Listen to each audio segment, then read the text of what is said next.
أعوذ بالله من الشيطان الرجيم. بسم الله الرحمن الرحيم. الحمد لله رب العالمين الرحمن الرحيم مالك يوم الدين. إياك نعبد وإياك نستعين. اهدنا الصراط المستقيم صراط الذين أنعمت عليهم غير المغضوب عليهم ولا الضالين.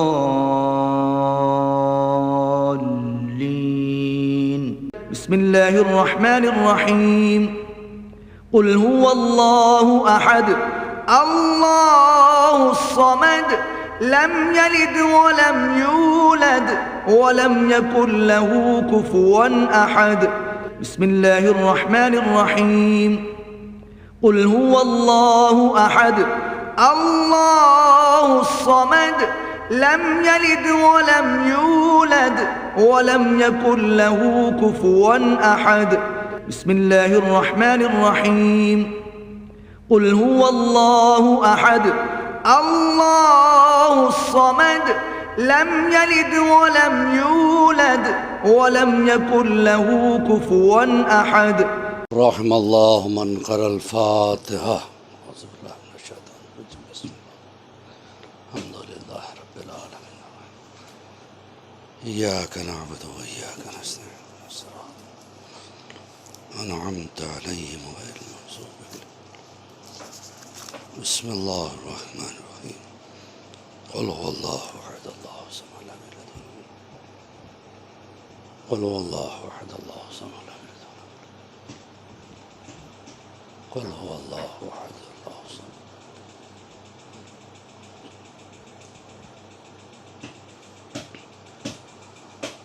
لا حول ولا قوة إلا بالله العلي العظيم. بسم الله الرحمن الرحيم. الحمد لله رب العالمين. الصلاة والسلام على سيد العرب والعجم. جسمه مقدس معطر مطهر منور. نور الهدى مصباح الظلم جميع الشمم شفيع الأقم صاحب الجود والكرم. والله عاصمه وجبرائيل قادمه والبراق مركبه والمعراج سفره. وسدرة المنتهى مقامه وقاب قوسين مطلوبه والمطلوب. تعوده والمقصود جوده سيد المرسلين أنيس الغربين الملقب بطه والياسين محبوب رب المشرقين والمغربين جد الحسن والحسين المکی المدنی الخرشی الہاشمی مولانا ابو القاسم محمد اللہم صلی علی محمد وآلہ الطیبین الطاہرین المعصومین المظلومین المنتجبین من یومنا ھذا الی قیام یوم الدین. اما بعد وقد قال الله تبارك وتعالى في محكم كتابه المجيد وهو أصدق الصادقين وقوله الحق. بسم الله الرحمن الرحيم. إن المسلمين والمسلمات والمؤمنين والمؤمنات والقانتين والقانتات والصادقين والصادقات والصابرين والصابرات والخاشعين والخاشعات والمتصدقين والمتصدقات والصائمين والصائمات والحافظين فروجهم والحافظات والذاکرین اللہ کثیرا والذاکرات اعد اللہ مغفرتا واجرا عظیما. صلوات پڑھے محمد و آل محمد. اللہم صلی علی محمد وآل محمد۔ عزیزان گرامی، قرآن کریم کی آیہ مبارکہ جس کو میں نے پہلی ہی مجلس سے سرنامہ کلام قرار دیا ہے، اور چونکہ یہ شرح زینبیہ کی 10 مجلسیں ہیں اور 10 ہی مغفرت کی شرطیں ہیں، اور جیسے کہ میں نے وعدہ کیا کہ ہم ایک ایک دن ایک ایک شرط پر گفتگو کریں گے تاکہ ایک مکمل عشرے کی حیثیت سے ایک چیز آپ کے سامنے آ جائے جس سے لوگ فائدہ اٹھا سکیں۔ اخلاق کی تمام باتیں ایک آیت میں اللہ نے بند کر کے پیش کر دی، یہی کمال ہے قرآن مجید کا۔ قرآن ایک معجزہ کیوں کہا گیا؟ اس لیے ایک معجزہ کہا گیا کہ قرآن اس چیز پہ گفتگو کرتا ہے جس کی انسان کو ضرورت ہے۔ تو اکثر و بیشتر کچھ افراد مغالطے میں ہوتے ہیں کہ ہماری مغفرت ہو جائے گی۔ اللہ نے کہا اگر یہ 10 شرطیں تمہارے اندر ہیں تو بے شک اللہ تم سے وعدہ کرتا ہے کہ تمہاری مغفرت بھی ہو جائے گی اور تمہیں اجر عظیم بھی عطا کرے گا۔ تو آج سلسلے کی 3ری مجلس ہے۔ پہلی مجلس میں ہم نے ذکر کیا تھا کہ مسلمان کیا ہے۔ دوسری مجلس میں ہم نے اس بات کی کوشش کی کہ آپ کے سامنے پیش کروں کہ مومن کسے کہتے ہیں۔ اب 3ری شرط جو ہے مغفرت کی جو شرط ہے، والقانتین والقانتات، قناعت کرنے والے۔ دیکھیے قناعت کسے کہتے ہیں؟ فرما بردار کو بھی قانی کہتے ہیں، دکھاوا نہیں کرنے والے کو بھی قانی کہتے ہیں۔ 2 معنی آتے ہیں، تو ہم دونوں چیزوں پہ بحث کریں گے۔ دیکھیے آج ہم اپنے بچوں کو دنیا کی ہر سہولت پیش کرنے کی کوشش کرتے ہیں، ہر سہولت کا انتظام۔ گھر اپنی حیثیت سے بنائیں گے،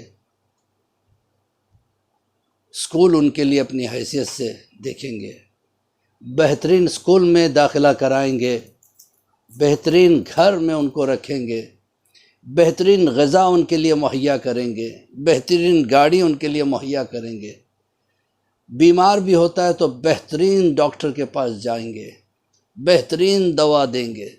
کیوں؟ اس مختصر سی زندگی کو بچانے کے لیے جس کا ہمیں کوئی علم نہیں ہے کہ وہ کب ختم ہو جائے۔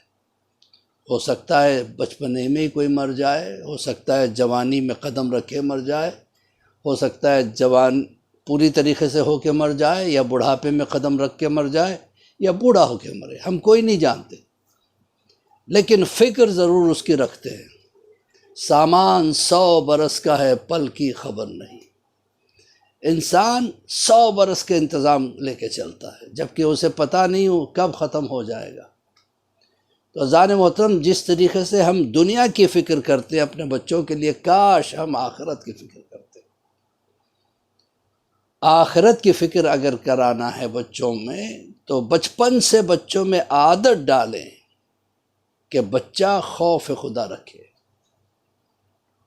دکھاوے کا کام کچھ نہ کرے۔ فرما برداری بچپن سے سکھائی جاتی ہے۔ دیکھیے ہمارے بزرگ اکثر سفر کر کے کوئی نئی جگہ جاتے تھے، نئے شہر میں جاتے تھے، تو سب سے پہلے پوچھتے تھے یہاں مسجد کہاں ہے، یعنی ان کو نماز کی فکر رہتی تھی۔ پہلا سوال مسجد کہاں ہے، پھر دوسرا سوال یہاں امام باڑہ کہاں ہے، پھر اس کے تیسرا سوال ہوتا ہے یہاں مومنین کہاں رہتے ہیں۔ لیکن آج جب ہم کہیں جاتے ہیں تو سب سے پہلا سوال کیا ہے؟ وائی فائی ہے آپ کے پاس؟ وائی فائی ہے تو پاسورڈ کیا ہے؟ یعنی انٹرنیٹ کی فکر رہتی ہے۔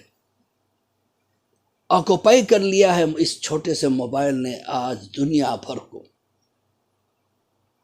سب اب یہ ڈیپینڈ کرتا ہے کون فائدہ اٹھاتا ہے، کون نقصان اٹھاتا ہے۔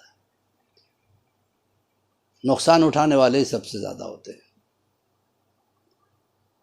کسی نے گوتم بدھ سے ایک سوال کیا، انسان کی سب سے بڑی غلط فہمی کیا ہے؟ تو اس نے جواب دیا کہ سب سے بڑی غلط فہمی انسان کی یہ ہے کہ وہ سمجھتا ہے اس کے پاس بہت سارا وقت ہے،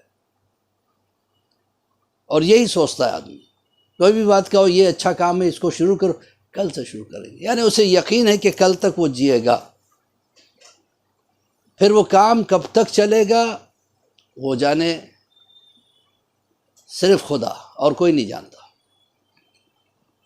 لیکن انسان کو ایک یقین ہے کہ کل ہر چیز کل سے شروع کروں گا، جبکہ زندگی کا کوئی بھروسہ نہیں، موت کب آ جائے کس طرح آ جائے کوئی نہیں جانتا۔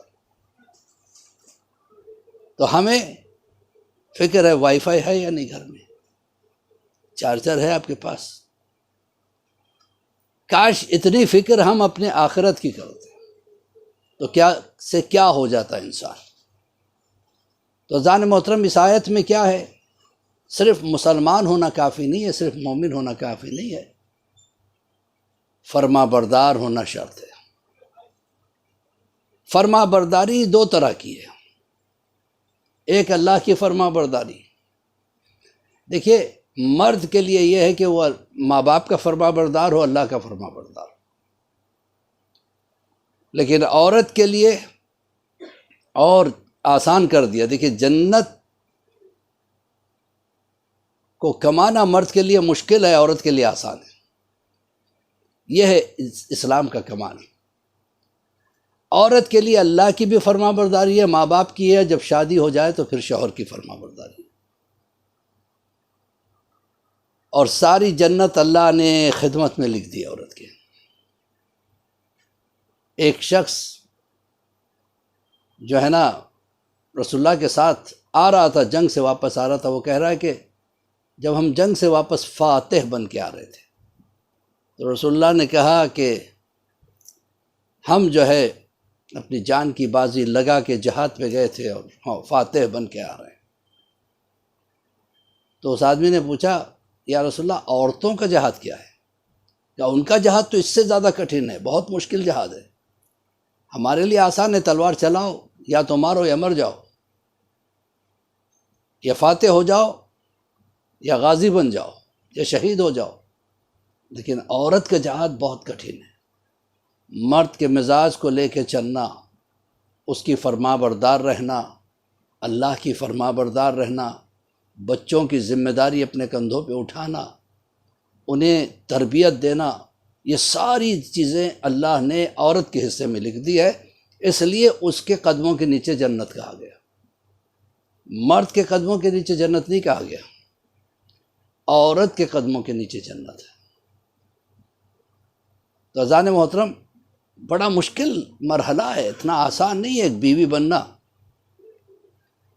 بیوی کا مطلب ہوتا ہے گھر کی ملکہ، خادمہ نہیں۔ یہ اور بات ہے کہ وہ خادمہ کی طرح خدمت کرتی ہے، کمال اسی کا ہے کہ ملکہ ہوتے ہوئے خدمت کرتی ہے۔ شوہر کے لیے حکم ہے کہ تم حکم نہیں دے سکتے بیوی کو کہ کھانا بناؤ، لیکن عورت کی معراج اسی میں ہے کہ وہ شوہر کو کھانا بنا کے کھلائے۔ بچوں کے لیے بہترین دین کا انتظام کرے، یہ عورت کی ذمہ داریوں میں سے ہے۔ ایک مرتبہ ایک عورت نے رسول اللہ کو سلام کہلوایا اور کہا کہ سرکار میرا شوہر سفر پہ گیا ہوا ہے، اور جانے سے پہلے اس نے کہا کہ تجھے گھر سے باہر نہیں نکلنا ہے، تو میرے لیے کیا حکم ہے؟ رسول اللہ نے کہا کہ تیرے لیے گھر سے باہر نکلنا حرام ہے، اگر تیرے شوہر نے منع کر دیا ہے تو گھر سے باہر نہیں نکل پائے گی۔ پھر اس نے کنیز کو بھیجا، جا کے رسول اللہ سے کہو کہ میں تفریحاً گھر سے باہر نہیں نکلنا چاہتی ہوں، کسی کام سے باہر جانا چاہتی ہوں۔ رسول اللہ نے پھر کہلوا بھیجا، وہ کام تم پہ حرام ہے جس کی وجہ سے تم گھر سے باہر نکلنا چاہو، جبکہ تمہارے شوہر نے منع کیا۔ پھر کہلوایا، کنیز پھر آئی، رسول اللہ میری مالکن یہ کہتی ہے کام یعنی کوئی معمولی کام نہیں ہے، ان کے والد بیمار ہیں، وہ عیادت کے لیے جانا چاہتی ہے، والد سے ملاقات کے لیے جانا چاہتی ہے۔ رسول اللہ نے کہا نہیں، پھر بھی حرام ہے، نہیں جا سکتی وہ۔ 2-4 دن کے بعد پھر کنیز دوڑی ہوئی آئی، حکیموں نے کہہ دیا ہے کہ اب ان کے والد زیادہ دیر تک زندہ نہیں رہ سکتے، وہ مر جائیں گے۔ اب آپ کا حکم کیا ہے؟ اگر آپ حکم دیتے ہیں تو ظاہر سی بات ہے شوہر سے زیادہ حق حکم دینے کا آپ کو ہے، کیونکہ آپ ہمارے نفسوں کے بھی مالک ہیں اور ہمارے بھی مالک ہیں۔ کہا کہ نہیں، کچھ بھی ہو جاؤ نہیں جا سکتی۔ تیسرے دن پھر کنیز آئی کہ ان کے والد کا انتقال ہو گیا، وہ رو رہی ہے، میت میں جانا چاہتی ہے۔ کہا کہ نہیں جا سکتی، حرام ہے تم پہ جانا، کیونکہ شوہر نے منع کیا۔ شوہر نے منع کر دیا تو مجھے بھی اجازت نہیں ہے کہ میں تم کو اجازت دوں۔ اللہ اکبر، نہیں گئی، رہ گئی۔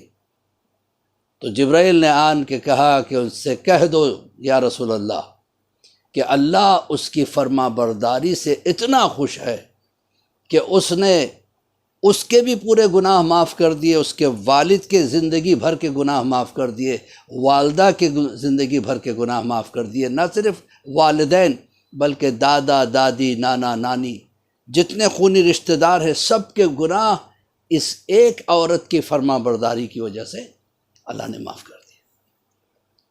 تو فرما برداری، شوہر کی فرما برداری بہت عظیم ہے اور اس کی عظمت بہت زیادہ ہے۔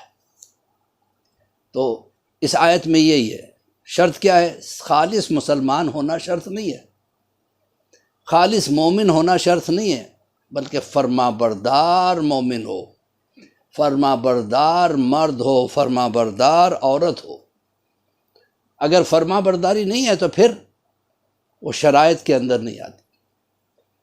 بعض عورتیں ایسی ہوتی ہیں کہ خود سے ڈیسیشن لے لیتی ہیں کہ نہیں مجھے جانا ہے، یہ ایک ضروری کام، شوہر سے پھر کانٹیکٹ نہیں کرتی۔ اب تو آسان ہو گیا، پہلے کے زمانے میں کوئی اگر سفر پہ جاتا تھا پھر اسے کوئی کانٹیکٹ نہیں ہو پاتا تھا۔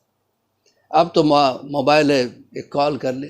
بہت سے تو پوچھنا بھی جو ہے نا گوارا نہیں کرتی، نکل جاتی ہیں اپنا، حالانکہ جائز کاموں کے لیے جاتی ہوں گی، مطلب بازار لانے کے لیے یا کوئی ضروری کام کے لیے گئی ہیں، لیکن شوہر کی اجازت کے بغیر اگر عورت ایک قدم بھی باہر نکالتی ہے تو روایتوں میں ہے کہ ملائکہ لعنت بھیجتے اس پہ۔ تو مغفرت کی شرطوں میں ایک عظیم شرط یہ ہے کہ عورت اگر ہے تو شوہر کی فرما بردار ہو، اللہ کی فرما بردار ہو، اور مرد ہے والدین کا فرما بردار ہو اور اللہ کا فرما بردار ہو۔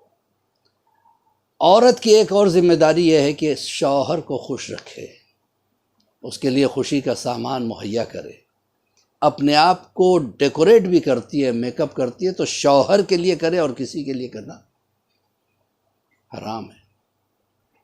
حتیٰ کہ اگر چہرہ کھلا ہے تو وہ لپسٹک لگا کے نہیں جا سکتی، میک اپ کر کے نہیں جا سکتی، اور اگر چہرہ ڈھکا ہے تو بے شک اندر میک اپ کر سکتی ہے۔ تو ظاہر مطلب بہت باریکیاں، اسلام اتنا آسان نہیں ہے۔ اسلام بہترین مذہب ہے اور بہترین انسان بناتا ہے۔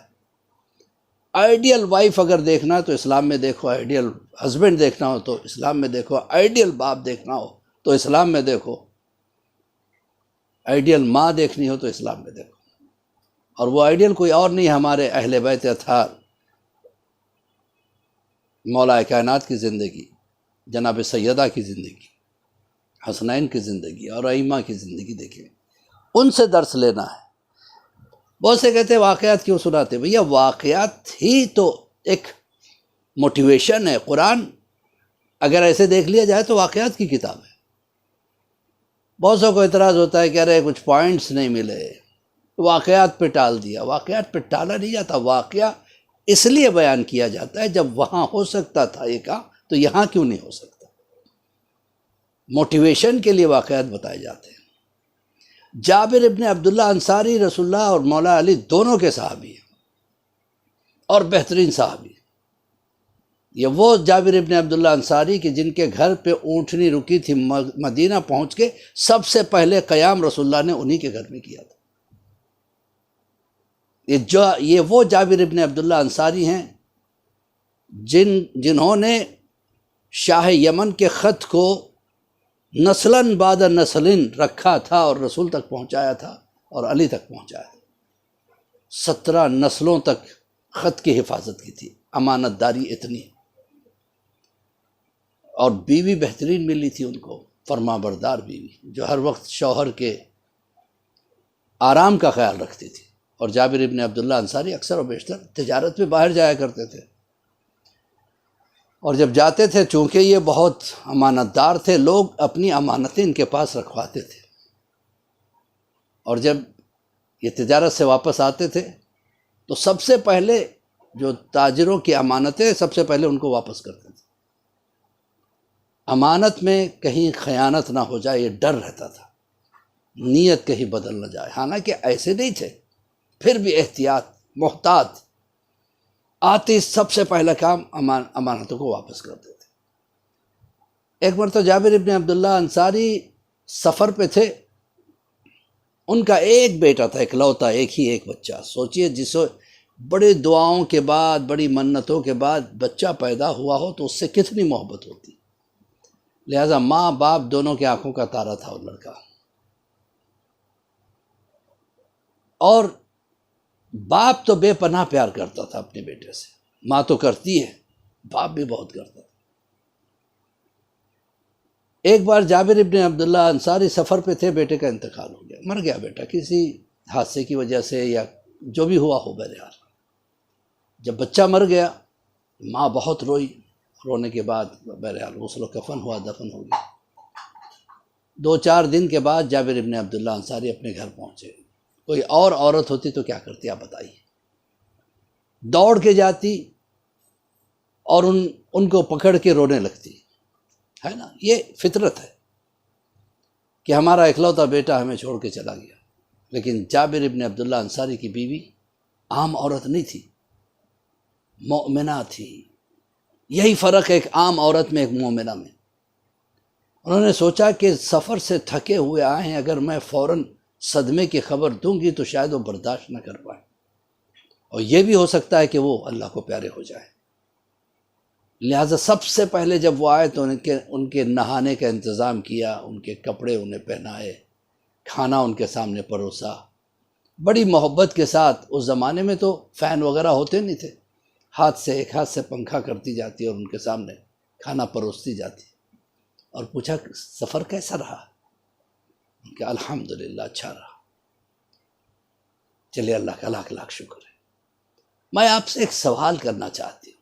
جب کھانا کھا چکے، آرام سے بستر پہ لیٹ گئے، ابھی تک انہوں نے بچے کے بارے میں پوچھا بھی نہیں تھا، بیوی کا اپنے اس طرح سے خدمت کرنا، وہ سب کچھ بھول گئے تھے۔ خوشی خوشی بیوی کے ساتھ جب بیٹھ کے بات کرنا چاہا تو اس وقت ایک سوال کیا، میں آپ سے ایک سوال کرنا چاہتی ہوں۔ کیا بولو، کیا بات ہے؟ کہ آپ امانت دار مشہور ہیں، اور جب آپ تجارت پہ جاتے ہو تو آپ کے جو کلیگز ہیں، جو آپ کے ساتھ کو ٹریولرز جو ہیں، جو آپ کے ساتھ سفر کرتے ہیں، وہ اپنی امانتیں آپ کے پاس رکھا دیتے ہیں۔ ہاں رکھاتے ہیں، کیونکہ وہ مجھ پہ بھروسہ کرتے ہیں۔ تو جب آپ واپس سفر سے آ جاتے ہو تو کیا کرتے ہو؟ سب سے پہلے کیا کرتے ہو؟ یا سب سے پہلے میں امانتوں کو واپس کر دیتا ہوں کہ کہیں اس امانت میں کوئی خیانت نہ ہو جائے، کیا مجھ سے کچھ رکھانے میں کوئی کمی نہ ہو جائے، لہذا سب سے پہلے ان کی امانتیں میں ان کو واپس کرتا ہوں۔ کہ بس تو اللہ نے ایک امانت دی تھی ہمیں اور اس نے واپس لے لی، یا کون سی امانت؟ کا بیٹا دیا تھا۔ اس طرح سے اس چیز کو اپنے شوہر کے سامنے رکھا کہ انہیں سمجھ میں نہیں آیا میں کیا کہوں۔ ابھی یہ باتیں ہو ہی رہی تھی کہ رسول اللہ آئے اور دخل باب کیا، جابر نے عزت و احترام کے ساتھ اندر لا کے بٹھایا، کہا کہ آج میں تمہیں اور تمہاری بیوی کو جو ہے نا یہ بتلانے آیا ہوں کہ تمہارے اس عمل سے اللہ بہت زیادہ خوش ہے، تمہارے بیوی کا صبر اور تمہارا صبر، اور اس میں کمال تم سے زیادہ تمہاری بیوی کا ہے۔ حادثے کو حادثے کی طرح نہیں رکھا، اس طرح تمہارے سامنے رکھا جیسے ایک ذمہ داری ہو۔ تو جابر ابن عبداللہ انصاری سے کہا شکر کا سجدہ کرو کہ تمہیں بہترین بیوی ملی۔ بہترین بیوی ملنا بھی بہت بڑی چیز ہے۔ مولا کائنات سے جب رسول اللہ نے شادی کے دوسرے یا تیسرے دن پوچھا تھا یا علی آپ نے فاطمہ کو کیسے پایا، تو مولا کا یہی جواب تھا کہ میں نے سیدہ کو اپنے دینی کاموں میں ہمدرد پایا، ہیلپنگ پایا، ان کی وجہ سے میرے دین کے کام آسان ہو جاتے ہیں۔ تو مطلب کیا ہے، ہمارے ائمہ طاہرین کی نگاہ میں بھی ایک ویژن ہوتا تھا۔ فیملی کا ویژن کیا ہے؟ آخرت، دنیا نہیں۔ ہم فیملی کا مطلب صرف دنیا ہی سوچتے ہیں، گھر اچھا ہونا چاہیے، گاڑی اچھی ہونی چاہیے، کپڑے اچھے ہونے چاہیے۔ آخرت کی فکر کرو، آخرت ہی ضروری ہے۔ اگر آخرت نہیں ملی تو کچھ نہیں۔ تو عزیزان محترم، اس چیز کا خیال رکھیں۔ تو ماں کا بہت بڑا کردار ہے فرما برداری میں اور تربیت میں۔ ایک ماں اپنے 4 سال کے بچے کو لے کر ایک معلم کے پاس آئی اور کہا معلم اس بچے کو قرآن پڑھائیے۔ معلم نے کہا ٹھیک ہے بیٹھو، بٹھایا، کہا کہو بسم اللہ الرحمن الرحیم۔ بچے نے کہا بسم اللہ الرحمن الرحیم الحمدللہ رب العالمین الرحمن الرحیم مالک یوم۔ معلم حیران ہو گئے، کہا آپ نے اس کو پڑھایا تھا؟ کہا نہیں میں نے تو نہیں پڑھایا تھا۔ اب دیکھا بچہ سورہ بقرہ کا بھی حافظ ہے، پریشان ہو کے معلم نے کہا کہ جس بچے کو تم نے پڑھایا نہیں تو یہ سیکھا کیسے؟ ماں نے کہا کہ 2 باتیں، پہلی بات تو یہ کہ میں بغیر وضو کے اپنے بچے کو کبھی دودھ نہیں پلاتی تھی۔ دوسری بات یہ ہے کہ جب یہ شکم میں تھا، میرے پیٹ میں تھا، تو میں قرآن کی حفظ کر رہی تھی، حفظ قرآن کر رہی تھی، قرآن کو میمورائز کر رہی تھی، اور میں نے آدھا قرآن جو ہے میمورائز کر لیا جب یہ پیٹ میں تھا، لہذا تقریباً آدھا قرآن اسے یاد ہو گیا ہے۔ دیکھیے اسے اسلام کہتے ہیں۔ تربیت کا اثر، فرما برداری کا اثر شروع ہو جاتا ہے کب سے؟ جب ہم ماں کے پیٹ میں ہوتے ہیں۔ نسل چلانے کے لیے ماں کا اچھا ہونا ضروری ہے۔ اگر ماں اچھی ہے تو باپ کیسا بھی ہوگا اسے وہ ٹھیک کر لے گی۔ عورت کا بڑا ہاتھ ہے اس میں۔ اسی لیے میڈیا کیا کرتا ہے؟ عورت کو برباد کر دو، اس کی حیا کو ختم کر دو، چھوٹے سے چھوٹے کپڑے پہناؤ جس سے اس کی حیا ختم ہو جائے۔ جب حیا ختم ہو جاتی ہے تو پھر ان کے لیے سوشل ریلیشن کے نام سے ہر گناہ معاف ہے ان کی نگاہ میں۔ ہم سوشل ریلیشن میں، what is the meaning of social relation? جس شے کو اللہ نے حرام قرار دیا ہے وہ سب کرنا جائز، لا حول ولا قوت الا باللہ۔ کہاں جا رہی ہے قوم؟ اسی لیے بچوں کے خاص آج ایسے سیریل چلتے ہیں کہ ایک باپ اپنی بیٹی کے ساتھ بیٹھ کے نہیں دیکھ سکتا، ایک ساس اپنے بہو کے ساتھ نہیں دیکھ سکتی، ایک بہن ایک بھائی کے ساتھ بیٹھ کے نہیں دیکھ سکتی۔ وہ ہمارے گھروں میں بڑے شوق سے دیکھے جاتے ہیں۔ اس کا مطلب حیا ختم ہوتی جا رہی ہے، اللہ کی فرما برداری ختم ہو جائے۔ دیکھنا ہی ہے، دیکھیے، ضرور دیکھیے، لیکن ایسے سیریل دیکھیے جس سے، جیسے اصحاب کہف، امام علی، امیر مختار، ایران نے بہت کام کیا اس کے اوپر۔ ایسے سیریلز بنائے جس میں سٹوری کی سٹوری ملے گی، میسیج کا میسیج ملے گا، اور کوئی فحش چیز نہیں ہو۔ سب سے پہلی بات تو یہ ہے کہ وقت کا ضائع کرنا اسلام میں حرام ہے۔ اگر آپ سیریل دیکھ کے جج کریں کہ اگر آپ کا وقت ضائع ہو رہا ہے تو وہ آپ کے لیے جائز نہیں ہے۔ عزیزان محترم، اسلام ایک بہترین معاشرے کا نام ہے۔ اسلام شخص نہیں بناتا، شخصیت بناتا ہے۔ کردار سازی کا نام اسلام ہے۔ نام کہ ہم مسلمان ہو جائے لیکن کام ہمارا مسلمانوں جیسا نہیں ہے تو پھر ہمارے مذہب یعنی ہماری زندگی کا کوئی مقصد ہی نہیں ہے۔ ایک حیوان بھی اپنے بچوں کو پال لیتا ہے، ایک مرغی بارش میں بھیگتی ہے، اپنے بچوں کو پروں کے نیچے لے کے ٹھہرے رہتی ہے۔ ابھی میڈیا پہ میں نے ایک تصویر دیکھی، ایک مرغی انڈوں پہ بیٹھی ہوئی تھی، وہ گھر جل گیا۔ جب گھر جل گیا تو اس نے اپنے انڈوں کو نہیں چھوڑا، یہ ماں کی محبت ہے، مر گئی، کہیں بھاگ کے نہیں گئی۔ تو ماں کا بہترین ہونا ضروری ہے۔ ماں ہی سب کچھ بناتی ہے۔ ماں چاہے تو گھر کو جنت بنا دے، ماں چاہے تو گھر کو جہنم بنا دے۔ تو عزیزان محترم، اس کے لیے بچوں کو بچپن سے دین کا شوقین بنائیے۔ مذہب کا شوق بچوں میں پیدا ہونا چاہیے، نمازوں کا شوق بچوں میں پیدا ہونا چاہیے۔ فضیلتوں کو بتائیے کہ کون سی نماز سے کیا فائدہ ہے۔ رسول اللہ ایک مرتبہ کہنے لگے، کیا تم ایک سامان کے اوپر دوسرا سامان گھر کے رکھتے رکھتے کہ آسمان پہ پہنچ سکتے ہو؟ لوگوں نے کہا نہیں یا رسول اللہ، تھوڑی دور تک جائیں گے وہاں سے گر جائیں گے۔ کہا ایک چیز ہے، اگر تم چاہو تم آسمان تک پہنچ جاؤ گے، اتنا ترقی کر لو گے دنیاوی اعتبار سے اور آخرت کے اعتبار سے۔ کیا وہ کیا ہے؟ کہ وہ نماز جعفر تیار ہے۔ پڑھتے ہیں آج کل، بہت سے لوگ پڑھتے ہیں، لیکن اکثر و بیشتر لوگ جمعے کے دن پڑھتے ہیں۔ ایسا کوئی وقت نہیں ہے نماز جعفر تیار کے لیے کہ جمعے کے ہی دن ہو، آپ کبھی بھی پڑھ سکتے ہو، روزانہ پڑھ سکتے ہو۔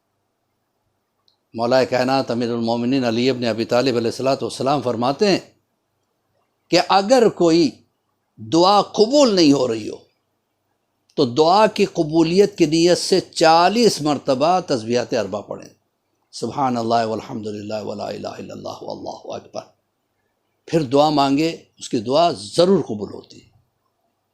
مولا کہتے ہیں کہ تسبیحات اربع اگر کوئی 360 مرتبہ پڑھ لے تو دنیا کی 1000 پریشانیاں دور ہو جائیں گی۔ کتنی پریشانیاں ہوتی ہیں انسان کو؟ ہر آدمی اپنی پریشانی کو انالائز کرے، کیا 1000 ہوتی ہیں؟ نہیں ہوتی۔ 10-12 پریشانیوں میں آدمی پریشان رہتا ہے، رزق کی پریشانی، ہیلتھ کی پریشانی، اولاد کی پریشانی، بیوی یا شوہر کی پریشانی، انگلیوں پہ گن سکتے ہیں پریشانیوں کو۔ مولا کہتے ہیں ہر پریشانی دور ہو جائے گی اگر کوئی 360 مرتبہ تسبیحات اربع پڑھے۔ 1000 دنیا کی پریشانیاں دور ہوں گی اور 1000 آخرت کی منزلیں آسان ہو جائیں گی۔ کتنی بڑی نماز ہے۔ زیادہ سے زیادہ 15 منٹ 20 منٹ اطمینان سے پڑھو تو آدھا گھنٹہ، اس سے زیادہ تو نہیں لگتا۔ کتنے فائدے ہیں اس کے نماز جعفر تیار کے۔ کہ ظالم باس اگر آفس میں بہت پریشان کر رہا ہے، نماز جعفر تیار پڑھو تو ظالم باس بھی اگر آپ کا ہے تو آپ پہ مہربان ہو جائے گا۔ ظالم پڑوسی کے شر سے بچنے کے لیے نماز جعفر تیار۔ اگر گھر میں برکت نہیں ہے تو نماز جعفر تیار۔ گھر میں شیاطین اور بلاؤں کا زیادہ زور ہے تو نماز جعفر تیار۔ یہ کوئی معمولی نماز نہیں ہے۔ شیخ مرتضی انصاری، ان کے بارے میں ملتا ہے ان کی ماں جو تھی شوہر کی بہت فرما بردار تھی، اطاعت گزار تھی۔ کبھی انہوں نے جب یہ شکم مادر میں تھے تو کبھی بے وضو نہیں رہتی تھی، دائم الوضو رہتی تھی، ہر وقت وضو سے رہنا۔ آسان کام نہیں ہے بار بار وضو کرنا، لیکن اس کے فائدے اتنے زیادہ ہے کہ آپ تصور بھی نہیں کر سکتے۔ اور شوہر کی بہت زیادہ فرما بردار رہتی تھی۔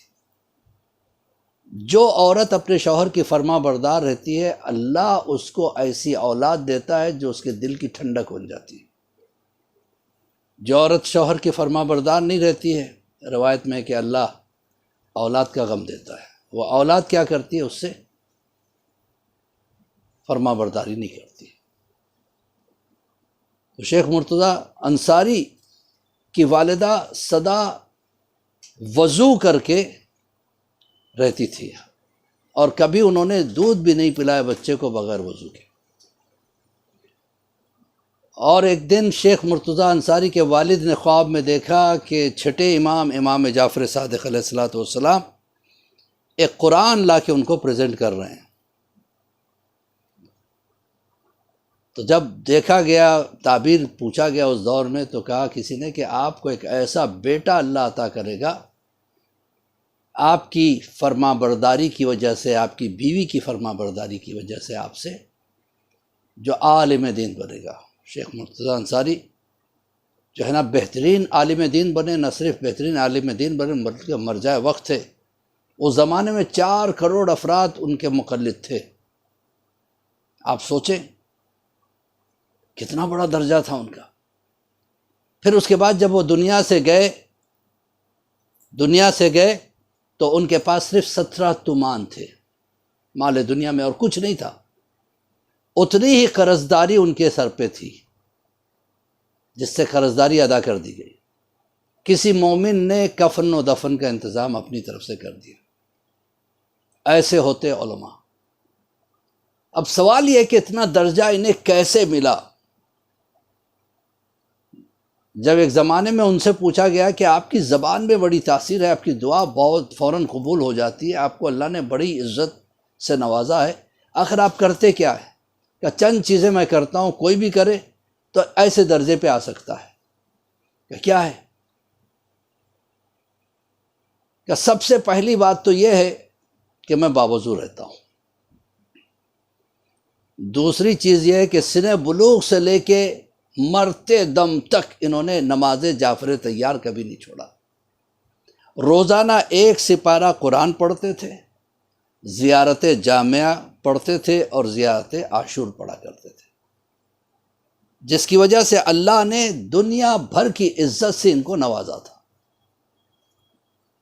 تو زان محترم یہ چیز ہے، لیکن انسان میں کبھی دکھاوا نہیں ہونا چاہیے۔ اگر انسان میں دکھاوا ہے تو پھر اس کے اعمال قبول نہیں ہوتے۔ ایک بادشاہ ایک مسجد بنوا رہا تھا، اس کی خواہش تھی کہ اس مسجد میں سب کا پیسہ لگے تاکہ سب کو ثواب ملے، حالانکہ خود بھی بنوا سکتا تھا۔ دربار میں اس نے اعلان کر دیا کہ جو ہے نا تم میں کون کنٹریبیوٹ کرنا چاہتا ہے، اگر کوئی کچھ پیسہ وغیرہ ملانا چاہتا ہے تو ملا سکتا ہے۔ تو اس وقت ایک مالدار آدمی نے 2 لاکھ درہم جو ہے نا نکالے اور بادشاہ کو دیے کہ یہ لیجئے، یہ میری طرف سے۔ 2 لاکھ درہم بہت بڑی اماؤنٹ ہوا کرتی تھی اس دور میں۔ سب خوش ہو گئے، سب نے واہ واہی کی، کیا بات ہے، کمال کر دیا آپ نے۔ پھر اچانک کیا ہوا ان کو معلوم نہیں، کہنے لگے کہ ایسا ہے کہ میں بھول گیا تھا، کسی سے مشورہ کرنا تھا مجھے پیسہ دینے سے پہلے، آپ مجھے وہ پیسے واپس کر دیجئے، میں معافی چاہتا ہوں، میں مشورہ کروں گا، اگر وہ کہے ٹھیک ہے تو میں دوں گا، ورنہ نہیں دوں گا۔ اب لوگوں نے لٹرلی گالیاں دینی شروع کی کہ عجیب انسان ہے، جب مشورہ نہیں کیا تھا تو دیا کیوں، جب دے دیا تو واپس کیوں لے رہا ہے، تو جیسا آدمی ہم نے دیکھا نہیں۔ طرح طرح جس کو جو کہنا تھا کہتا رہا، یہ خاموشی سے سنتا رہا، چپ چاپ بیٹھا رہا۔ جب دربار برخاست ہو گیا، سب چلے گئے، تو پھر واپس بادشاہ کے ہاتھ میں وہ 2 لاکھ درہم دے دیے، یہ لیجیے یہ میری طرف سے۔ بادشاہ نے کہا تم تو کہیں گئے نہیں، کسی سے مشورہ نہیں کیا، کیوں واپس کر رہے ہو؟ کہا کہ بات یہ ہے کہ جب میں نے یہ پیسہ آپ کو دیا تو سب تعریف کر رہے تھے، تو میرے اندر غرور پیدا ہونے لگا کہ میں واقعی بہت بڑا کام کر رہا ہوں۔ میرا نفس جو نفس امارہ تھا وہ سر اٹھا رہا تھا، تو پھر میں جو ہے نا وہ پیسے میں نے سوچا کہ واپس لے لوں تاکہ جو ہے نا لوگ مجھے گالی دیں۔ میں چاہ رہا تھا کہ لوگ میری تعریف نہ کرے بلکہ میری برائی کرے، میرے سامنے میری برائی کرے، تو میں نے پیسے واپس لیے، سب نے میری برائی کی، تو جو میرا اٹھا ہوا نفس امارہ کا سر تھا وہ کچلا گیا۔ اب میرے اندر غرور نہیں رہا، میں خلوص دل کے ساتھ اب دے رہا ہوں۔ یہ ہے دکھاوا اگر کرتا ہے کوئی تو اس کا ثواب زیادہ نہیں ہے۔ اسلام کے مغفرت کی شرطوں میں سے بھی یہ بھی ایک شرط ہے، والقانتین والقانتات، یعنی دکھاوا نہیں کرنے والے مرد، دکھاوا نہیں کرنے والے عورتیں۔ تو اذان محترم یہ ہے، تو انسان کو چاہیے کہ وہ دکھاوا نہ کرے، اور دوسری چیز فرما برداری برقرار رکھے۔ ایک حافظ قرآن تھا، بہترین قرات تھی اس کی،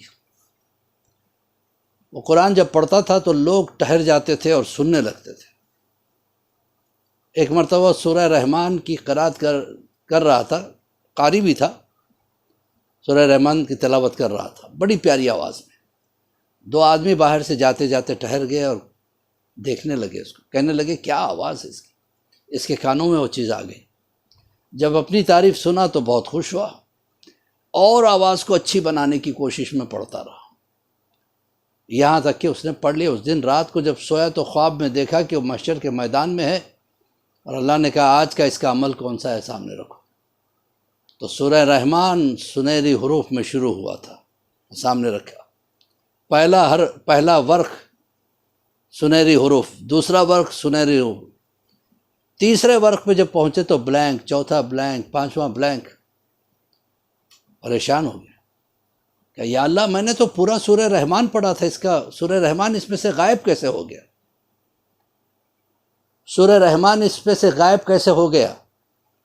تو پریشان ہو کے کہنے لگا میں نے تو پورا سورہ رحمان پڑھا تھا۔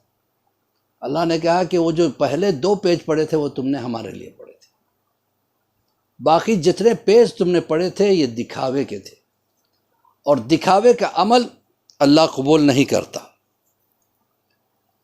اکثر و بیشتر آدمی یہی مار کھا جاتا ہے، دکھاوے میں پڑتا ہے کہ اگر میں یہ کیا تو لوگ کیا کہیں گے، اگر میں وہ کیا تو لوگ کیا کہیں گے۔ لوگوں کی پرواہ نہ کیجیے، یہ دیکھیے کہ اللہ کیا سوچے گا، اللہ کا ریاکشن کیا ہوگا تمہارے عمل کی وجہ سے۔ حکیم لقمان نے ایک مرتبہ بیٹے کو بلایا کہ چلو میرے ساتھ، تمہیں ایک چیز دکھانا چاہ رہا ہوں۔ کہا چلیے۔ ان کے پاس ایک گھوڑا تھا، لے کے دونوں چلے۔ کہا دیکھو میں گھوڑے پہ سوار ہوتا ہوں، تم پیدل چلو۔ پیدل چل رہے تو لوگوں نے دیکھا کہ کیسا باپ ہے، بیٹا پیدل چل رہا ہے، خود سوار ہو کے جا رہا ہے۔ کہا تم نے سن لیا، اس چیز کو ذہن میں محفوظ رکھو، اب تم سوار ہو جاؤ، میں پیدل چلتا ہوں۔ اب یہ آگے آگے پیدل چلنے لگے، بیٹا سوار تھا گھوڑے پہ۔ لوگوں نے کہا کیسا بدتمیز بیٹا ہے، باپ پیدل چل رہا ہے، یہ گھوڑے پہ سوار ہے۔ کہا سن لیا، اس کو بھی اپنے ذہن میں محفوظ رکھو۔ دونوں کے دونوں گھوڑے پہ بیٹھ گئے۔ تھوڑی دور چلے تھے، لوگوں نے کہا کیسے ظالم آدمی ہے یہ دونوں، ایک گھوڑا بیچارہ جس پہ دونوں مل کے بیٹھے ہوئے۔ کیا اس بات کو بھی ذہن میں رکھنا۔ اب دونوں اتر آئے، گھوڑے کو لے کے چل رہے تھے۔ کہ کیسے بے وقوف ہے یہ لوگ، گھوڑا ہوتے ہوئے پیدل چل رہے ہیں۔ کہ بیٹا یہ ہے لوگ، کسی کروٹ میں خاموش نہیں رکھیں گے، لوگوں کے لیے عمل نہیں کرنا، لوگوں کو خوش کرنے کی کوشش مت کرنا، خوش کرنا ہے تو خدا کو خوش کرنا، ورنہ وہ عمل بیکار ہو جائے گا۔ لوگوں کو دکھانے کے لیے نہ ہمیں کچھ کرنا ہے، لوگوں کو بتانے کے لیے نہ کچھ کرنا ہے۔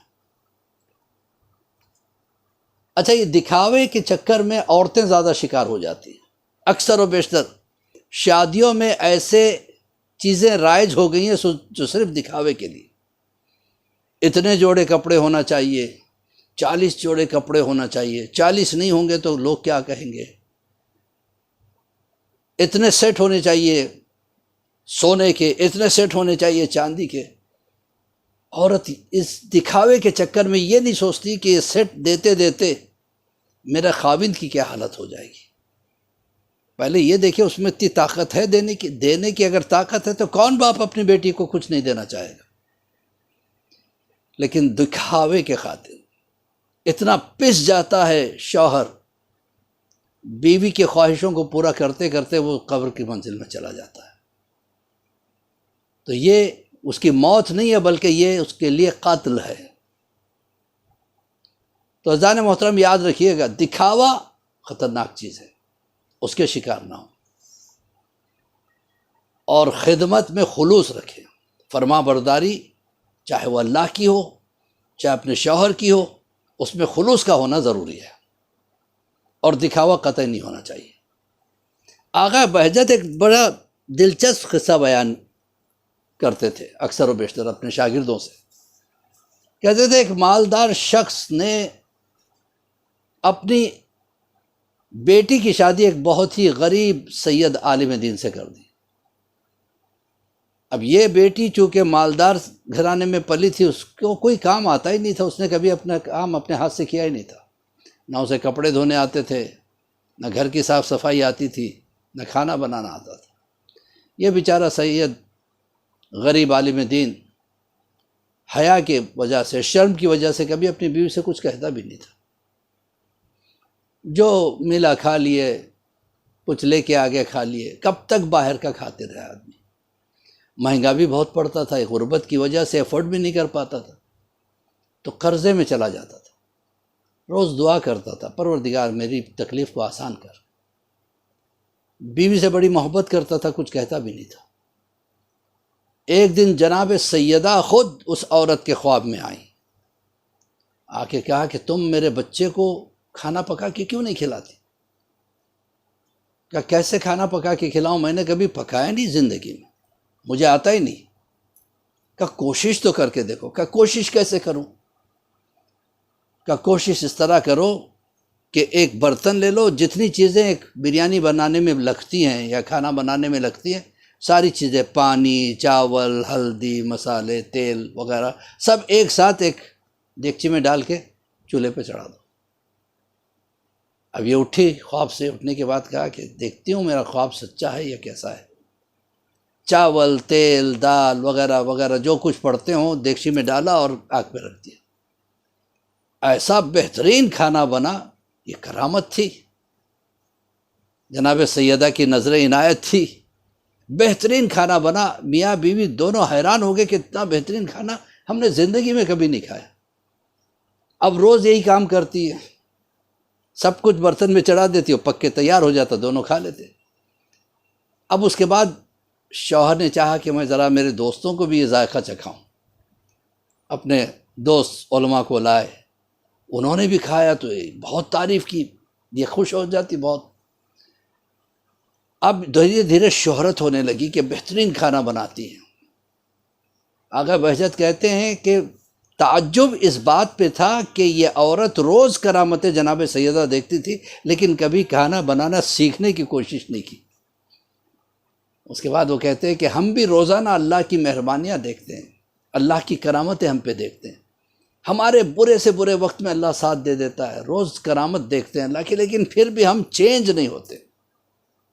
عزیزان محترم، مجلس امام حسین کا نام ایک چینج ہے۔ اگر مجلس سن کے بھی ہمارے اندر چینج نہیں آئے تو پھر کیا فائدہ؟ تو عزیزان محترم، اس وقت دنیا بھر میں آن لائن مجلسیں ہو رہی ہیں۔ میں نے پہلی مجلس میں بھی آپ سے ریکویسٹ کیا تھا، آن لائن مجلس کے لیے ایک ماحول بنانے کی کوشش کیجیے، اس لیے کہ سیدہ آپ کے گھر میں مہمان بن کے آتی ہے۔ ماحول کیا ہے؟ اس جگہ جہاں مجلس ہو وہاں جوتے نہ پہنے جائیں، لیٹ کے مجلس نہ سنی جائے، تمیز کے ساتھ اچھے سے بیٹھ کے مجلس سننا چاہیے۔ یہ ساری چیزوں کا خیال ہمیں رکھنا چاہیے، کیونکہ جناب سیدہ آ کے بیٹھتی ہے، مولا کائنات علی ابن ابی طالب آ کے بیٹھتے ہیں، اور جناب سیدہ جناب زینب کہتی ہے میں نے دیکھا کہ ایک دن میری اماں ایک کرتا سیتی جا رہی تھی، روتی جا رہی تھی، میں نے دیکھا کہ نیا کرتا سیا اماں نے، پھر جا بجا اس کو پھاڑا، اس میں پیوند لگائے۔ مجھے حیرت ہوئی، میں نے جا کے دیکھا اماں آپ کرتا بھی سی رہے ہو، ساتھ میں روتی جا رہی ہو، اور نئے کرتے میں آپ نے پیوند کیوں لگایا؟ تو ایک مرتبہ سیدہ رونے لگی کہ زینب تو صرف کرتے کو دیکھ رہی ہے، لیکن میں اس وقت کربلا دیکھ رہی ہوں۔ جس وقت حسین تجھ سے کرتا مانگے تو زینب یاد رکھنا وہ کرتا نہیں، حسین کفن مانگ رہا ہوگا۔ ہاں، وہ وقت آیا کہ کربلا میں جو ہے نا ایک کے بعد ایک شہید ہوتے رہے، ایک ایسا بھی وقت آیا کہ حسین زینب کے پاس آ کے کہتے ہیں، زینب ایک کے بعد ایک ختم ہوتے جا رہے ہیں، اپنے کلیجے کو سنبھال کے رکھنا۔ یہ کہہ کے اپنے خیمے میں آئے، جناب فضہ کو بلایا، فضہ چپکے سے جانا، زینب کے خیمے میں ایک پرانا سا صندوق ہے، اس کو کھولنا، اس میں ایک کرتا ہوگا جو میری ماں نے سی کے میرے لیے رکھا ہے، وہ لے کے آ جانا، لیکن خبردار زینب کو نہ بتانا۔ فضہ گئیں، چپ چاپ دیکھا کہ جناب زینب نماز میں مصروف ہے، تھوڑی دیر انتظار کرتی تھی، اس کے بعد دھیرے سے کرتا نکال کے جانے لگی۔ جناب زینب نماز سے فارغ ہو چکی تھی، اب پلٹ کے دیکھا کہ فضہ کچھ چھپا کے لے جا رہی۔ کہا اماں فضہ کیا لے جا رہی؟ فضہ رک گئی، کہا یہ نہ پوچھو میں کیا لے جا رہی ہوں۔ کہا نہیں مجھے بتانا ہوگا۔ کہا میں نہیں بتا سکتی۔ کہا تمہیں میرے ماں کے حق کی قسم ہے، بتاؤ کیا لے جا رہی؟ اب فضہ کی آنکھوں میں آنسو آ گئے تھے۔ کہا اگر آپ نہیں بتاؤ گی تو زینب رو دے گی۔ بس یہ سننا تھا، فضہ دوڑ کے آ کے کہتی شہزادی رونا مت، حسین نے منع کیا تھا اس لیے نہیں بتانا چاہ رہی تھی، لیکن تیرا رونا سیدہ کو برداشت نہیں ہوگا، لہٰذا بتاتی ہوں، یہ کرتا لے کے جا رہی ہوں۔ زینب نے جب کرتے کو دیکھا تو ماں کی باتیں یاد آ گئی، کہتی اچھا یہ کرتا نہیں ہے اماں فضہ، یہ کفن ہے حسین کا، میرے بھیا حسین کو خیمے میں بلاؤ۔ حسین آئے، آ کے کہنے لگے کیا بات ہے؟ اب زینب رو رہی تھی۔ حسین نے پوچھا کیا بات ہے زینب؟ اب زینب کے ہاتھوں میں کرتا دیکھا تو حسین بھی رونے لگے کہ اچھا تمہیں پتہ چل گیا؟ کہ کیسے پتہ نہیں چلتا، اماں یہ کرتا سیتی جاتی تھی اور روتی جاتی تھی۔ کہ تم کیا چاہتی ہو؟ کہ میں اپنے ہاتھوں سے کرتا پہنانا چاہتی ہوں۔ اب اس کے بعد پہنانے کے بعد زینب نے حسین کے گلے کو چومنا شروع کیا۔ حسین نے پوچھا زینب میرے گلے کو کیوں چوم رہی ہو؟ کہ ماں نے وصیت کی تھی۔ جب یہ حسین نے سنا تو زینب کے بازوؤں کو اور بالوں کو بوسہ دینے لگی کہ آپ نے یہ کیوں کیا؟ کہ مجھ سے بھی ماں نے کہا تھا کہ جب بعد شہادت جو ہے نا زینب تمہارے بازوؤں پہ رسن باندھی جائے گی اور تمہارے بالوں سے تم پردہ کرو گی۔ تو زان محترم یہ وہ کرتا تھا جو سیدہ نے سیا تھا۔ کیا وہ سیا اس لیے تھا تاکہ کوئی اس کو نہ چرائے، پرانا سمجھ کے چھوڑ دے، پیوند لگا ہوا سمجھ کے چھوڑ دے، لیکن بعد شہادت امام حسین کرتا بھی اتار لیا گیا۔ ایک ظالم اس کرتے کو لے کے گیا اور اپنے گھر کے آنگن میں پھینک دیا۔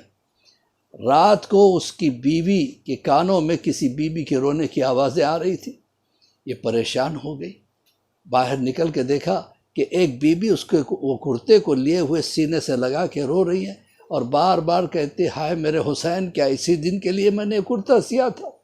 ایک مرتبہ یہ قریب میں بیٹھ گئی، بی بی آپ کون ہے، کیوں رو رہی ہیں، کیوں ہائے حسین کہہ رہی ہیں؟ کہیں یہ اس حسین کے لیے تو نہیں رو رہی جو سیدہ کا لال ہے؟